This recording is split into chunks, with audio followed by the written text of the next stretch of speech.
proactif, c'est il faut s'occuper de problèmes et il ne faut pas parler de solutions.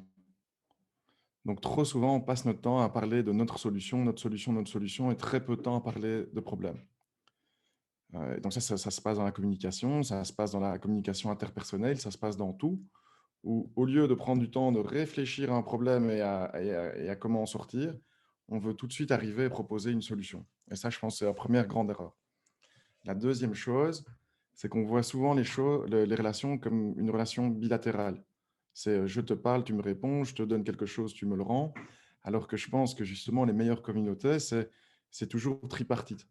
C'est parce que tu vas aider quelqu'un à un moment T, lui-même va te mettre en relation avec une troisième personne. Et tu peux jamais savoir où est la boucle, quoi. Ça peut être un triangle, ça peut être un carré, etc. Et donc, je pense que vraiment la puissance que ce soit de la communication, du marketing ou du business développement, c'est pas travailler en aller-retour, mais c'est travailler voilà, en triangle et en carré ou en cercle, si tu veux. Ouais, super et surtout que, bah, évidemment, maintenant, comme on peut pas se voir en personne, la communication, j'ai l'impression, elle est beaucoup plus rapide au final avec, allez, il faut pas attendre, 1 semaine, 2 semaines pour avoir un rendez-vous en personne, on n'est pas bloqué Ouais, nécessairement je donc pense que les rendez-vous se font plus rapidement et surtout les choses sont nettement plus claires.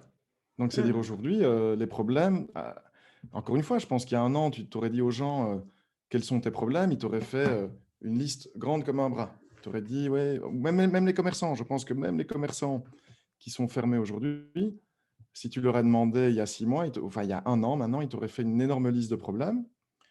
Et aujourd'hui, le Covid nous oblige à restreindre cette liste.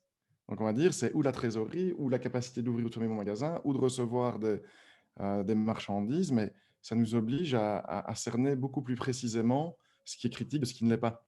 Et donc ça, si on cherche à développer du business, en fait, c'est très bien, parce que les gens sont plus focus que jamais.